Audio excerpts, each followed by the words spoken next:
How does a Boeing 777 weighing over 200 tons and carrying 239 people completely vanish into thin air? It is Sunday, August 16, 2016, and we are still no closer to the absolute truth. Malaysia Airlines Flight MH370 didn't just crash. It erased itself from modern history. Imagine sitting in a cockpit at 35,000 feet. The weather is perfectly clear. The engines are running smoothly. You look out over the South China Sea. You check your instruments. Everything is green. Then you say goodbye to air traffic control, step into a blind spot, and turn off every single piece of tracking equipment on board. For the last 12 years, the world's greatest minds, top military organizations, and high-tech deep-sea drones have been looking for this plane.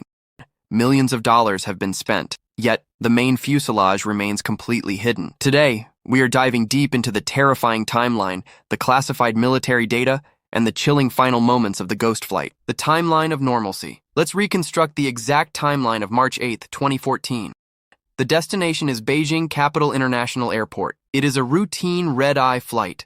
The passengers are mostly Chinese citizens, along with tourists, business executives, and a young family heading home. In the cockpit are two highly capable men.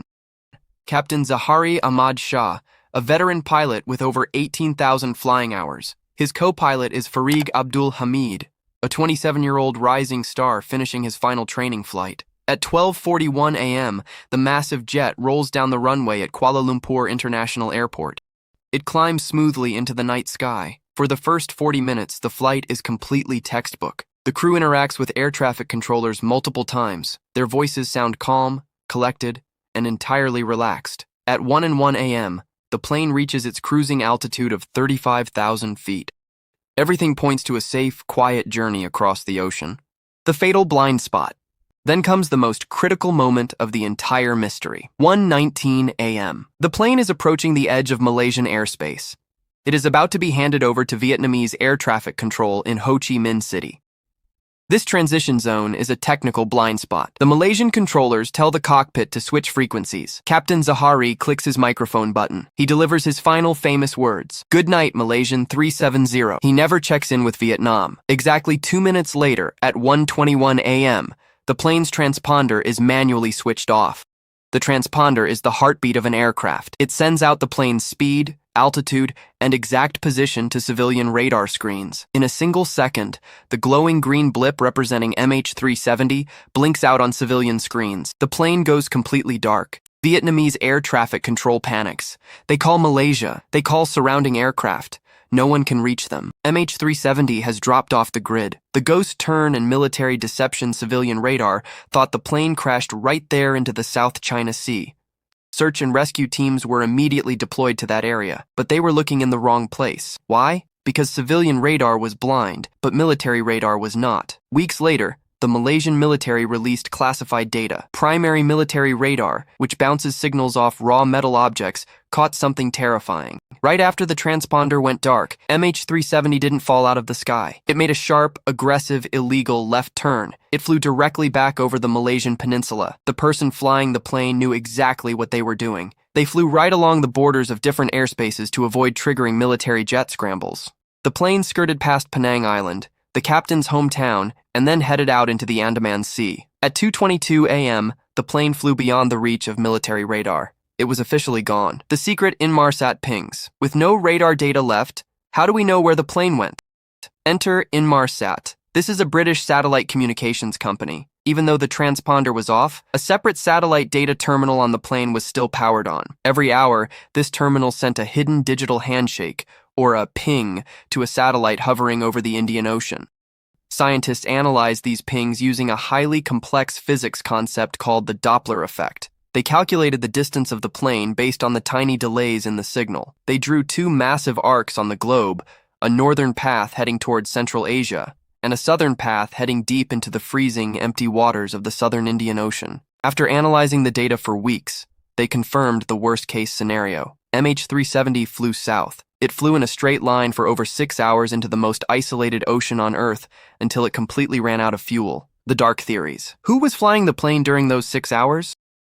This brings us to the dark theories. The first theory is a high-tech remote hijack, but no terror group ever claimed responsibility, and bypassing a Boeing security system is nearly impossible. The second theory is a sudden, catastrophic decompression event. A slow oxygen leak could have knocked out the passengers and crew within minutes. The plane would become a ghost flight, flying on autopilot until the fuel died, but this theory doesn't explain the sharp manual turns around the borders. This leads to the most chilling theory: pilot suicide. The FBI investigated Captain Zahari's home flight simulator. They found deleted data coordinates. Weeks before the flight, he had simulated a path deep into the southern Indian Ocean, ending in a fuel-starved crash. Did the veteran captain lock his co-pilot out of the cockpit, depressurize the cabin to kill the passengers softly, and fly his plane into oblivion? Call to action. Until that black box is recovered from the ocean floor, the final minutes of MH370 will remain locked in the dark. Was it a calculated betrayal by a broken pilot, or a tragic mechanical failure that no one could fix? Drop your thoughts in the comments below.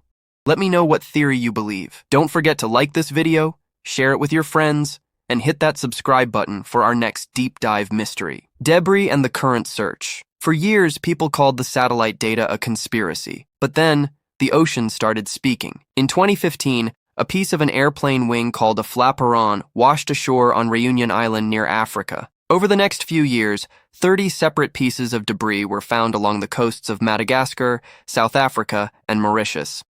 Experts conducted a massive marine drift analysis. They mapped the ocean currents backwards. Every single piece of trash pointed directly to a crash site in the southern Indian Ocean. An aerospace expert named Richard Godfrey recently used WSPR radio technology to track anomalies in global radio waves from 2014.